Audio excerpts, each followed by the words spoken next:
My parents weren't fluent in English, so in school, I had to be independent and take initiative. And that's how I handle every project I get. Hey, Kevin, you thinking about retirement? I'd love to, but I'm pretty busy with all this. Yeah. Hey, let's meet our retirement coach, Avo. A is for taking action. Not anxiety? No, Kevin, you're gonna be fine. You sing? Barely. V is for variety. And you dance? Sort of. Come on. O is for optimize your savings. Let Avo lead the way. Visit aceyourretirement.org today. Nice.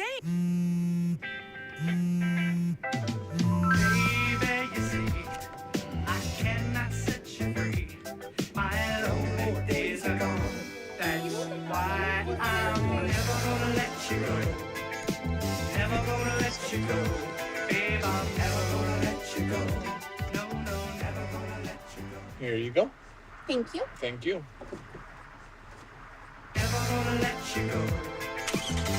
Good evening and welcome to Eagle Eye News at 6. Eagle Eye has done a great job. Welcome to Eagle Eye News at 6. We are just having a great time here in Auburn, Alabama. The party is not over yet. Eagle Eye TV, Auburn's news leader.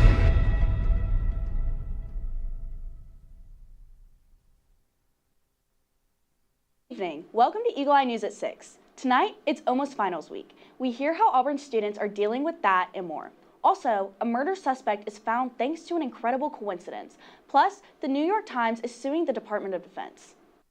We also take a look at the New York Attorney General, who is seeking to make an impactful move on President Trump's Team USA's new uniforms, an update on Vladimir Putin's dispute with U.S. negotiations, and more. I'm Cam Sinkfield.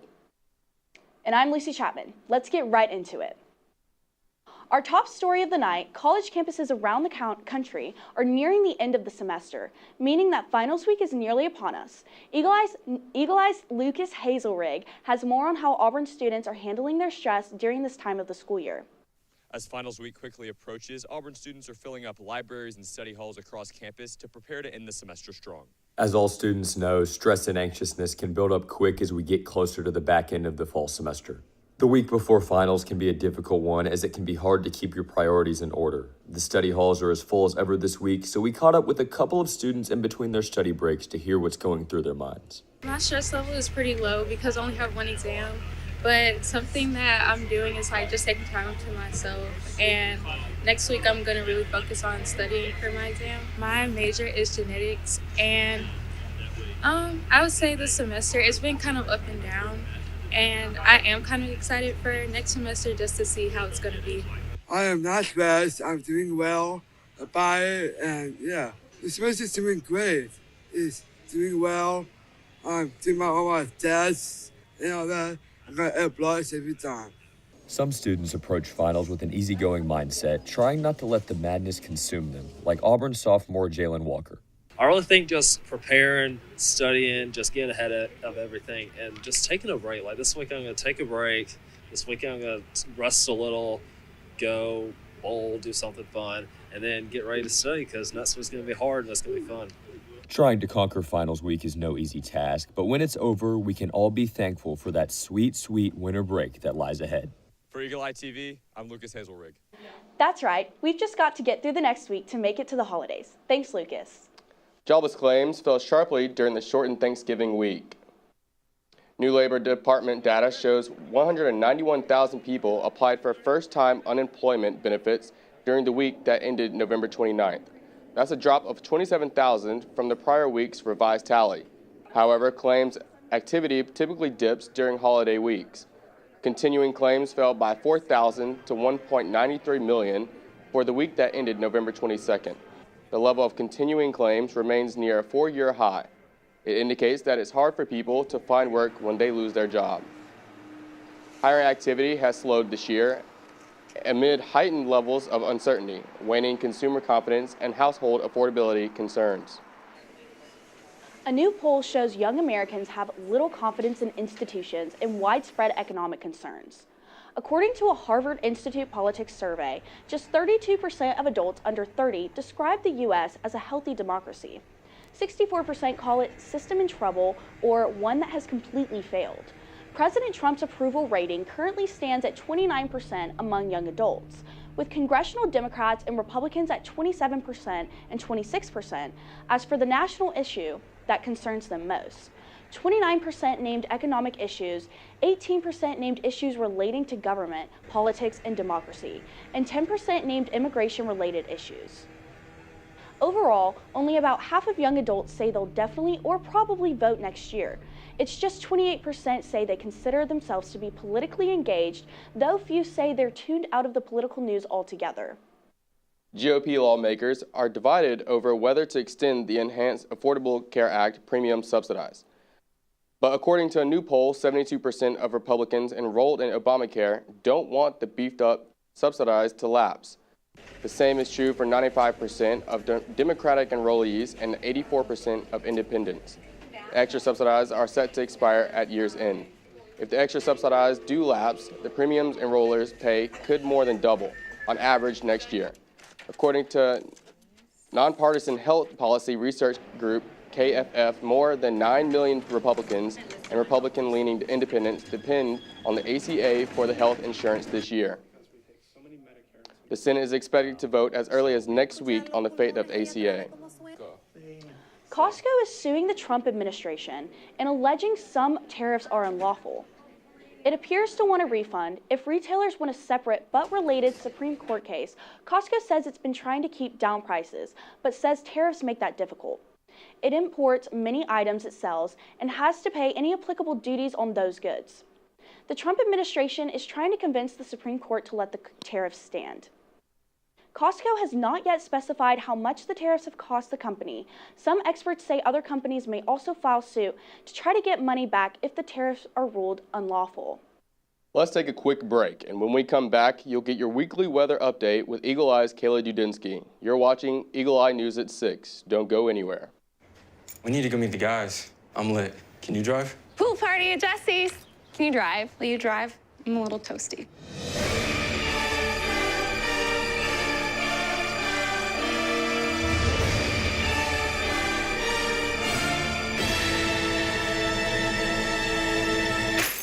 Nope. Nope, I'm high. But I can order us a ride. Okay. Friendly reminder, don't drive high. If you feel different, you drive different. Pool party at Jesse's. Can you drive? I'm toasted. Nope, I'm high. But I can order us a ride. Okay. Friendly reminder, don't drive high. If you feel different, you drive different. Or that the projections would be flood next Thursday? I can't do Thursday, but I can do Friday. Disasters don't plan ahead. You can. Talk to your loved ones about how you're going to be. Projections would be flood next Thursday? I can't do Thursday, but I can do Friday. Disasters don't plan ahead. You can. Talk to your loved ones about how you're going to be ready in an emergency.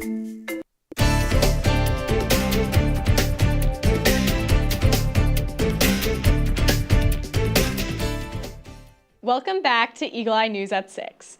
My name is Kayla Dudinsky, here with your weather outlook for this week on the plains. 'Twas the week before finals, and the rain's keeping everyone inside to study this weekend. Expect the showers to resume in about an hour and continue until about 8 tomorrow morning. The last day of class holds cloudy skies with a high of 53 and low of 43. Saturday has a high of 52, low of 45, and potential for rain from mid-morning to late afternoon. If campus hasn't flooded by Sunday, catch the Auburn Christmas Parade downtown at 2 p.m. It'll be just slightly warmer outside with a high of 57 and a low of 44.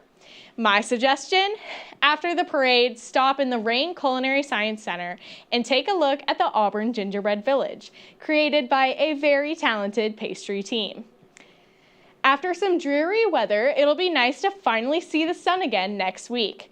Monday and Tuesday will hold highs in the mid to low 50s, with temperatures rising to 60 by the end of the week.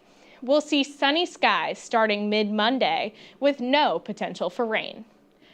On another note, November 30th marked the official end of the Atlantic hurricane season. This season, there were 13 named storms. 5 became hurricanes, 4 of which were major, with winds reaching more than 111 miles per hour. Thus, the season ranked slightly above average since the hurricanes that did form were exceptionally strong, such as Category 5 Hurricane Melissa, the strongest hurricane on record to make landfall on Jamaica. For the first time in a decade, not a single hurricane made landfall in the U.S., which meteorologists attribute to an area of low pressure over the southeast. And that's all for this week's Weather on the Plains. Don't go anywhere. Coming up, Lucy and Cam have your national news update over at the desk. Stay warm, safe travels, and happy holidays. I'm your weather anchor, Kayla Dudinsky, and you're watching Eagle Eye News at 6. Hey, can you chop the pineapple? Chop the pineapple.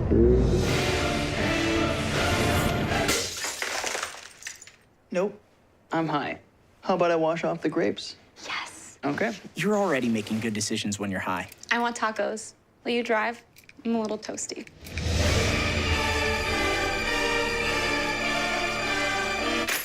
Nope. I'm high. Let's order in. Don't make an exception when it comes to driving. If you feel different, you drive different. See on page 4 that the projections need to be tornado next Thursday? Seriously? Thursday? Can't do that. This is really inconvenient. I have yoga that day. I have no time for this. So. I can't do Thursday, but I can do Friday.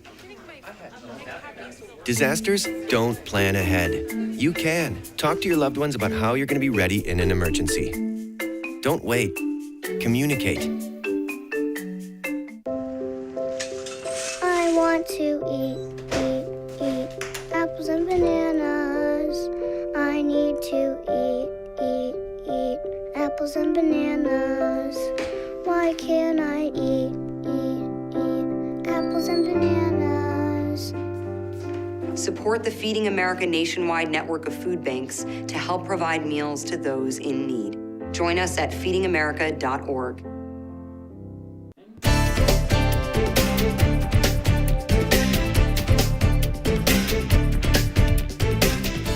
Welcome back to Eagle Eye News at 6. Let's get into some more of your national news headlines of the week. Sometimes a coincidence can produce major results.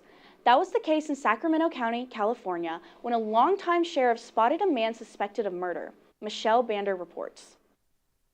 I didn't want him to see me because he knows me. Sacramento County Sheriff Jim Cooper turns into Detective Cooper to help find a murder suspect wanted for killing his 11-year-old son. And just followed and was a good observer until the cavalry arrived. An officer involved shooting. Staging is required. The suspect happens to be a deputy Cooper fired a year earlier. And something like this, it really hits home because most of us have children. So this is someone you want to catch and make sure he doesn't harm anybody else. With a description of Marvin Morales' car and license plate, Sheriff Jim Cooper leaves his Elk Grove home to help in the search. Hearing reports, Morales is on the 5 freeway. You're driving on the freeway, you're here, he's here? Merging, yes. You were merging? Yes. So he's driving already on the 5 and you're merging onto it? Correct. Just luck, sheer luck. With that lucky break, Cooper calls in the suspect's sighting and backs off. I can't believe it's him. The same deputy Cooper fired after a drug overdose scandal 2 years ago. Morales confiscated what he thought was meth and smoked it on the job. He just tarnished the badge. And that's why he was let go. Turns out it was fentanyl. Morales overdosed, and fellow deputies saved his life with Narcan. I've been doing this job 33 years, so I've seen a lot over those 33 years. And while it was shocking, it wasn't surprising. So it's just, you turn on autopilot just to go do your job. It wasn't surprising because of your experience as a law enforcement, or it wasn't surprising because it was Marvin Morales? Both. You're not surprised that Marvin Morales is accused of killing a son? Who knows what was going on in his mind, if it's demons or something else. He had a lot of issues, and I'll leave it at that. After hitting spike strips, Morales veered off the freeway and crashed. Cooper witnessed the deadly shooting. Due to the investigation, he wouldn't say if Morales pointed or fired a weapon at them. Number one, you have someone that's committed a violent assault, possibly a murder, and that he's armed. And they did the right thing yesterday. They did what they're supposed to do, what they're trained to do. In Elk Grove, Michelle Bandur, KCRA 3 News. Right place, right time. Thanks, Michelle. New York Attorney General Letitia James is seeking to disqualify President Trump's U.S. attorney pick for the state's Northern District.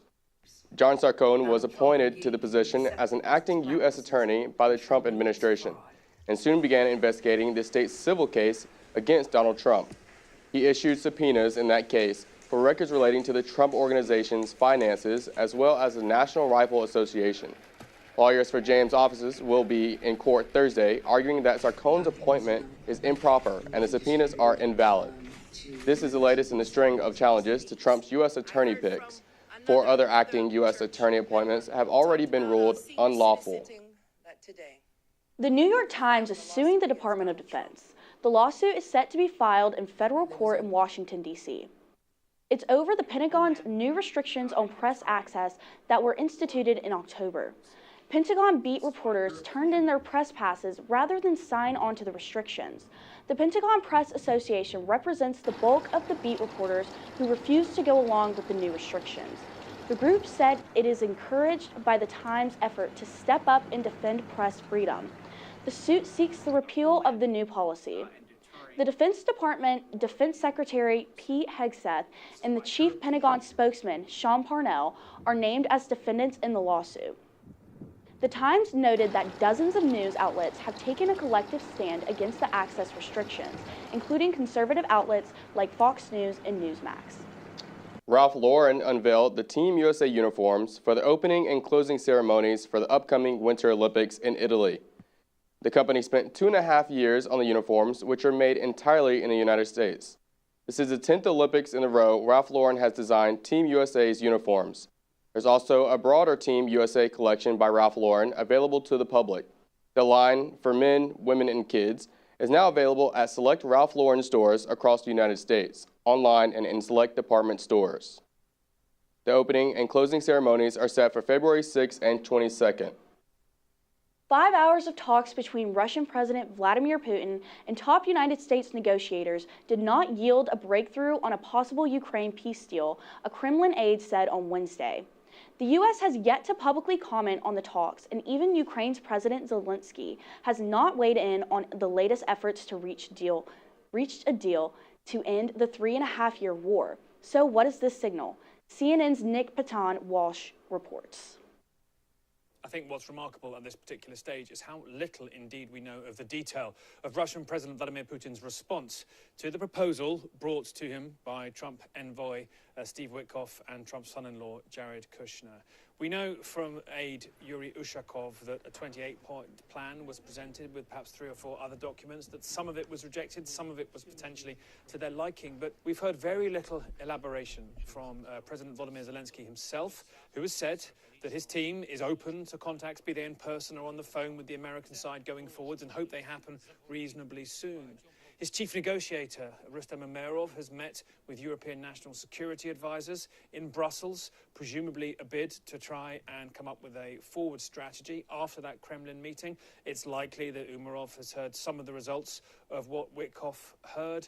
But what is staggering is the silence from the United States. President Trump, remarkably prolific on social media over the past days, but utterly silent on this key issue. Remember, he gave a deadline of Thanksgiving for Ukraine to agree to a peace. Instead, Secretary of State Marco Rubio, silent. Steve Witkoff, silent so far. Jared Kushner, silent as well. And a question I think really being asked is whether this reflects a new era of more intense negotiation in which all sides have agreed the constant leaks and public airing of their differences won't take them to a more productive place, or if indeed, more darkly, is it a reflection of Vladimir Putin's rejection of what Steve Witkoff had to offer, and how ultimately he said, thank you for this, but I simply need more, and that now the Europeans and the Ukrainians are urgently trying to respond to that to keep a sense of a process alive, potentially fearing that Trump might react harshly to the failure of his latest proposal. We simply don't know. There is clearly a lot of activity still occurring, a lot of desire for the Ukrainians to see yet more activity, but ultimately The decisions here have been gifted to the Kremlin. They have dictated the pace of this, the pace of the meetings, and indeed now we are still waiting to see exactly how the Washington response of this will be conveyed. A dark moment for Ukrainians who had perhaps hoped that the lead up to this might bring a ceasefire slightly closer, but instead are now left, frankly, with a bit of an abyss as to what the next steps forward are, while Russia continues to make slow, painful, yet still irrevocable progress on the front lines. Nick Payton-Walsh, CNN, Kiev, Ukraine. Thanks, Nick. It's time for a quick break. When we come back, you'll get your entertainment update with Eagle Eye's Bryce Cawthorn. You're watching Eagle Eye TV, Auburn's news leader. Don't go anywhere. Yeah, Sam, Elmo. Oh, hey, Julia. Are you ready to play band with us? I'm going to play my clarinet. And Elmo's gonna play his drum. Drum loud. Oh, well, you know what to do, Julia. Julia knows. Mm-hmm. With Julia's autism, loud sounds can be too much. But she still loves to make music. Play band. Early screening for autism can make a lifetime of difference. Find out more at screenforautism.org. Put the keys down, Kevin. But I'm gonna drive home. There are several warning signs present that you shouldn't be driving. My text to emoji ratio has gotten a little out of hand. A little? Yep, I'm definitely gonna call a ride home. Yo, Scott. Hey. I'm heading out, man. You want to ride? No, I got my car, but I actually really need to go to the bathroom. Oh, you know what? I was just in there. The line is like 10 people long. You know, I think I'll just...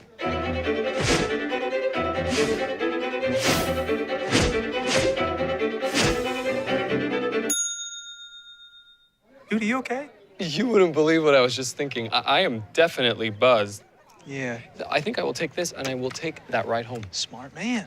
Did you see how that dog was looking at me?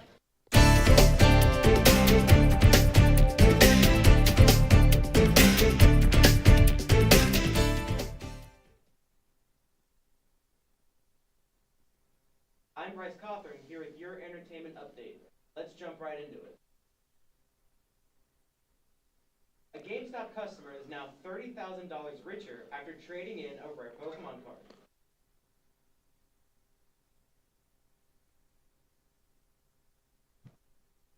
GameStop posted the details on X. It said the card was a PSA Grade 10 Holo Gengar card.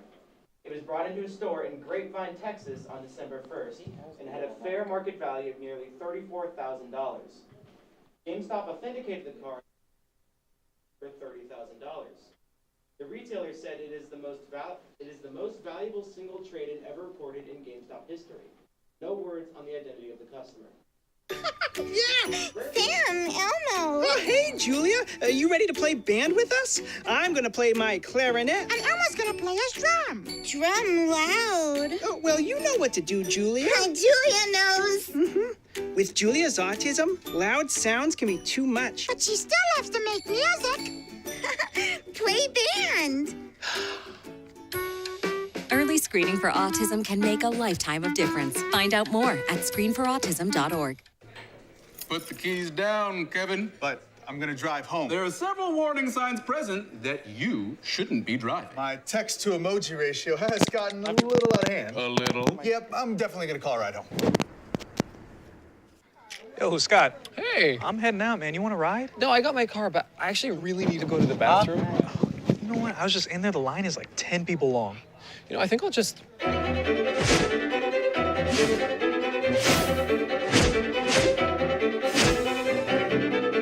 Hey, Julia. Are you ready to play band with us? I'm going to play my clarinet. And Elmo's gonna play his drum. Drum loud. Oh, well, you know what to do, Julia. Julia knows. Mm-hmm. With Julia's autism, loud sounds can be too much. But she still loves to make music. Play band. Early screening for autism can make a lifetime of difference. Find out more at screenforautism.org. Put the keys down, Kevin. But I'm gonna drive home. There are several warning signs present that you shouldn't be driving. My text to emoji ratio has gotten a little out of hand. A little? Yep, I'm definitely gonna call a ride home.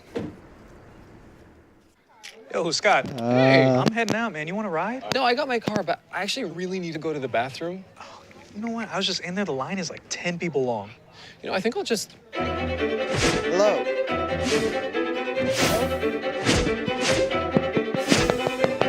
Hello. Oh, hey, Julia. You ready to play band with us? I'm going to play my clarinet. And Elmo's gonna play his drum. Drum loud. Oh, well, you know what to do, Julia. Julia knows. With Julia's autism, loud sounds can be too much. But she still loves to make music. Play band. Early screening for autism can make a lifetime of difference. Find out more at screenforautism.org.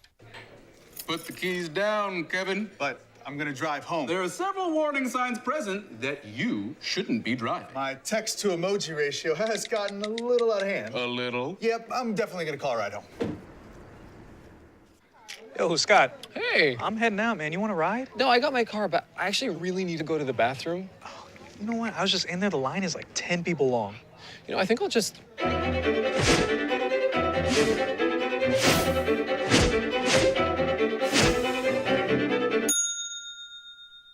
Dude, are you okay? You wouldn't believe what I was just thinking. I am definitely buzzed. Yeah. I think I will take this, and I will take that ride home. Smart man. Did you see how the dog was looking at?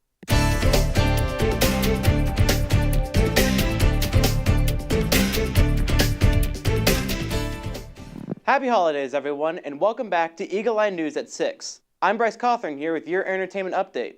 Let's jump right into it. A GameStop customer is now $30,000 richer after trading in a rare Pokemon card. GameStop posted the details on X. It said the card was a PSA Grade 10 Holo Gengar card and was brought into a store in Grapevine, Texas on December 1st and had a fair market value of nearly $34,000.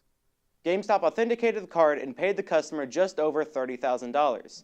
The retailer said this is the most valuable single trade-in ever recorded in GameStop history. No word on the identity of the customer. Rare Pokemon cards are well known for their high sell value. In 2022, YouTuber Logan Paul bought one for over $5 million at a private sale, setting a Guinness World Record. Every generation has lingo that is unique and defining to the times. Determining whether something is rad, lit, or low-key fire often depends upon the year you were born. Young Zoomers and Generation Alpha are the latest to throw clueless parents for a loop, mining much of their vocabulary from social media, viral videos, and live streaming. Lee Waldman joins us to decode what kids are saying in the chat. Meme speak is taking over the chat. Bro, I'm gonna crash out. Dominating the lexicon. 6, 7. And confusing grown-ups everywhere. Chat, is this Riz? With one clear exception. Mr. Lindsay back to define another word that your kids are using. Middle school teacher Philip Lindsay's TikTok translations have gone viral, much like the word trends he helps to explain. If something goes viral and it's a meme, you can expect to be hearing the kids saying it at some point, and then sometimes they even add meaning to it. The trends can come from anything. 6'7", for example, is a lyric from a Skrilla song that morphed online after someone made an edit, then another person added a hand motion. Others are renewals of past fads like the word tough, spelled T-U-F-F, to mean cool. If a kid walks in and says that my outfit is low-key tough, boom, I've nailed it, right? It may sound like nonsense, but for kids, linguist Teresa Pratt says it's about finding their voice. Young people innovate a lot with language, in part because that's a kind of socialized chapter of life where you're supposed to do creative things with your style. Mr. Lindsay says try to speak the language, even if it's cringe. Parents and teachers need some kind of bridge of conversation with their kids to joke about some of the words or some of the memes that then opens up to more meaningful conversation. In New York, I'm Lee Waldman. So parents, if you're inspired and want to try to use some of these phrases in your conversations, just know you will be called out for using them incorrectly. If you're called unk or told you're not tough, you've missed the mark. You'll want to keep your eyes out on the night sky for one of the year's last astronomical spectacles. A supermoon will be shining bright later tonight. According to EarthSky, it'll be at its fullest at about 5:14 p.m. Central Time. The year's final supermoon will also be the last of 3 back-to-back supermoons of the year. A supermoon happens when the moon is at its nearest point to Earth, which makes it appear larger and fuller. December's full supermoon is also called the cold moon, which indicates it's the full moon event closest to the winter solstice. So when the sun sets on your busy schedules, take some time and go see the moon in its gigantic glory. And that's all the entertainment news I've got for you tonight. When we come back, you'll get your fill in all things sports with our very own Hampton Lane. I'm Bryce Cawthorn, and you're watching Eagle Eye News at 6. We'll be right back. Touchdown! Did you see that? Whoa, we scored? Yeah, we scored. We're going to the playoffs. I can't believe I missed that. Every time I'm buzzed, I spend too much time on my phone. I should take your phone away. No. I'll call for a ride. Wait, why does my face look like that? When I was growing up, my mom was extremely tidy. We were trained to put things back where we got them from. One day, when I walked into my mom's house, I felt like I walked to someone else's house. There was stuff everywhere. And just growing up the way I grew up and to see this transition was very alarming. When Sean talked to me, it was a wake-up call, and that's when I went to the doctor. Put the keys down, Kevin. But I'm gonna drive home. There's extremely tidy. We were trained to put things back where we got them from. One day, when I walked into my mom's house, I felt like I walked to someone else's house. There was stuff everywhere. And just growing up the way I grew up and to see this transition was very alarming. When Sean talked to me, it was a wake-up call, and that's when I went to the doctor. Put the keys down, Kevin. But I'm gonna drive home. There are several warning signs present that you shouldn't be driving. I've taken 25 selfies in the last 10 minutes. 26. Yep, I'm definitely gonna call a ride home.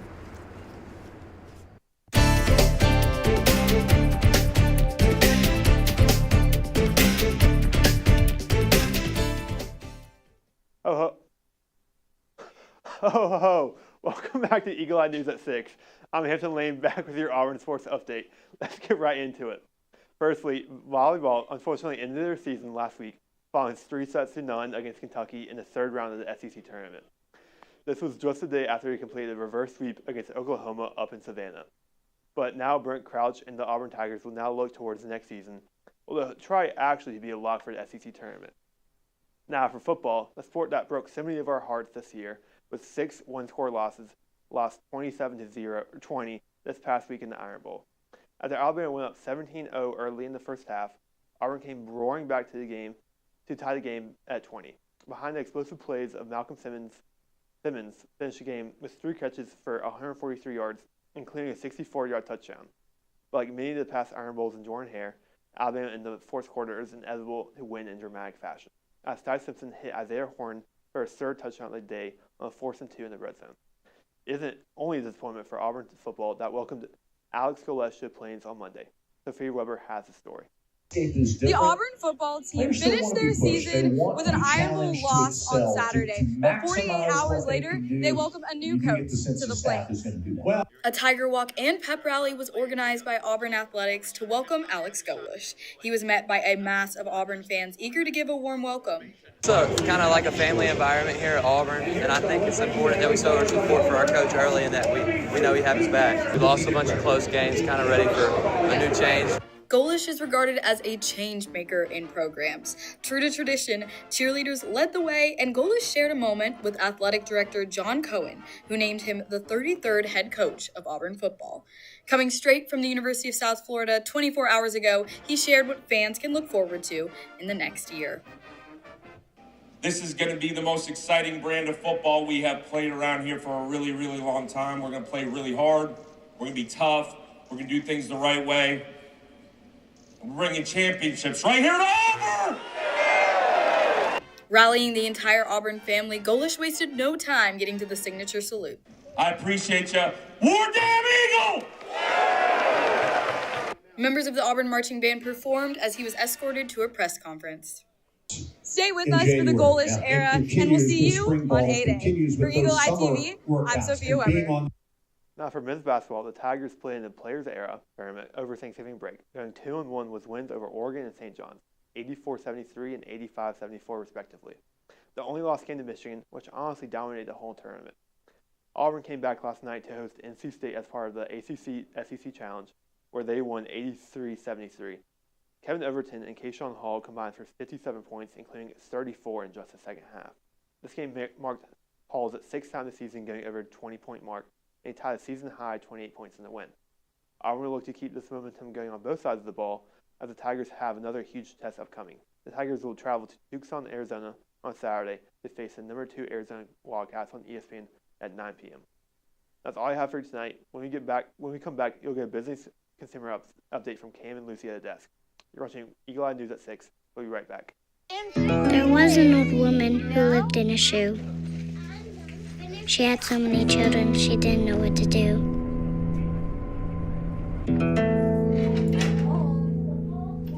She gave them some broth without any bread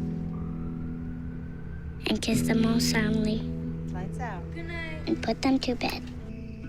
Hunger is a story we can end. End it at feedingamerica.org.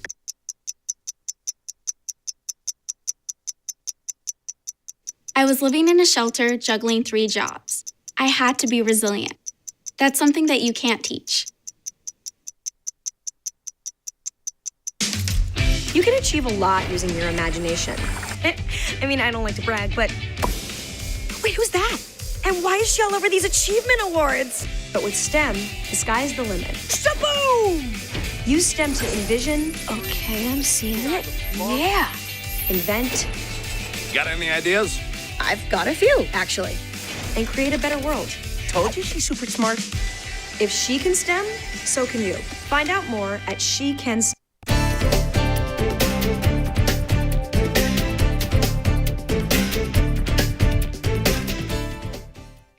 Welcome back to Eagle Eye News at 6. We're officially in the back half of the show, which means it's time for some business consumer updates. Let's get right into it. Treat yourself. It's National Cookie Day.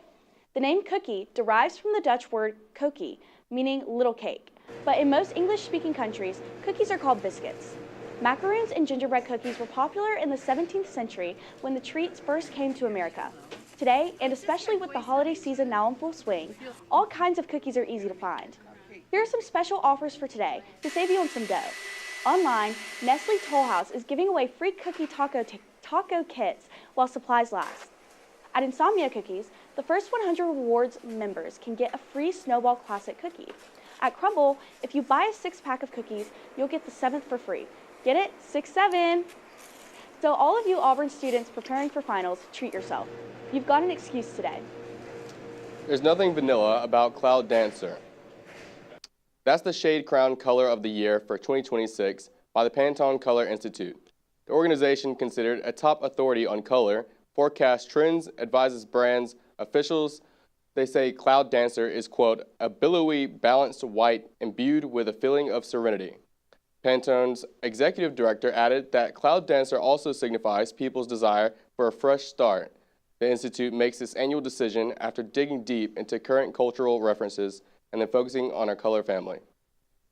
The Color of the Week, or Color of the Year honor started in 1999. The brown-based Maca Mousse won last year. In 2024, it was Peach Fuzz.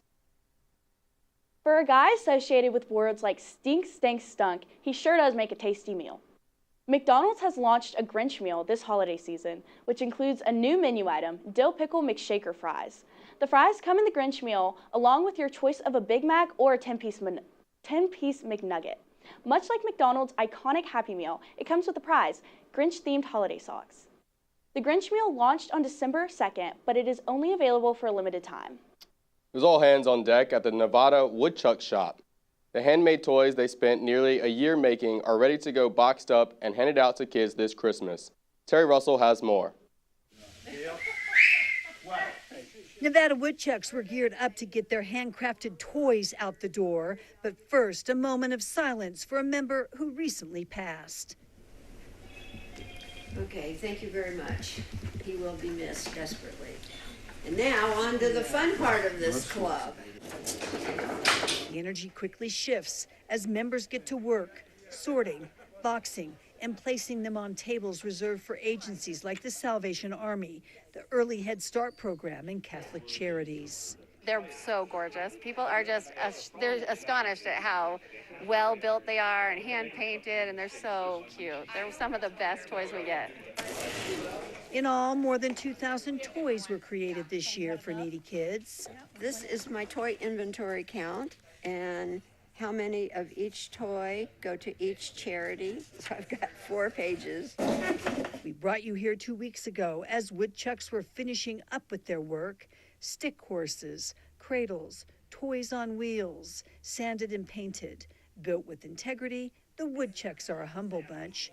Dressed like Santa's elves, they love what they do and believe that transfers into the toys themselves. Made with love, you know, it's just kind of using our passion, because I love woodworking and I do other things with my hands, and this is a way that I can be creative. These are thank you cards to the woodchucks from the children at the Indian Colony Head Start program. Members help take the boxes to cars. Some toys are loaded into personal vehicles to be delivered. Those who have made donations to make the program possible are on hand as well to help with the final steps here. The Nevada Woodchucks started back in 1987, and there are no signs of slowing down. They will start all over again on January 14th of next year. Well, that's all we have for you tonight. We here at Eagle Eye TV want to sincerely thank you for your continuous support throughout the semester and wish you a happy holiday. Over the break, you can stay up to date on all things Auburn by heading over to our website, eagleeyeauburn.com, and by visiting our social media pages. Until next semester, we'll be keeping an eagle's eye on all things you need to know. For Eagle Eye TV, I'm Cam Singfield. And I'm Lucy Chapman. Good night, happy holidays, and War Eagle.